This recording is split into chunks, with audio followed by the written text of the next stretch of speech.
w'umusore si umuntu w'umusore reba imyenda wambaye itwaye iki reba ipantaro wambaye itwaye iki igipantaro wapfa nawe reba ibintu byo wambaye nese umbaye none imbere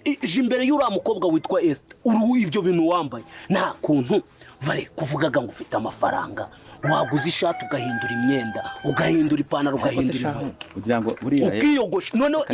ububwa bwanyu mugira bwo nkwangira kugira mu buryo utiyogoshesha reba ukuntu umusatsi gwawe gubaga kumeze tunje nkwaza kayo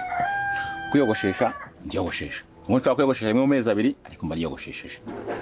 hari ikintu ukwiye kumenya buriya ni mushaka kuzatunga amafaranga ukwiye gushaka uburyo bwose bushoboka kujya winjiza amafaranga mu nzira nyinshi ariko ukaba ufite bya nk'inzira imwe yasohora iyo nzira rero nibe kukwisesha neza noze iyo nzira iri gusohora amafaranga udashoboye kwiyambika ngo wimeze neza ariko twaguze imyenda mwana bakayinyiba nyine mwana vari uri gicucu nicyo nkwangira urukumva icyo nkubwiye niki karaba urukumva uhindura imyenda uhindura ipantaro uhindura inunzi ugenda uterete kashaka nawe uzajya ugenda ubasure wese wazajya ukabasura basura kiramani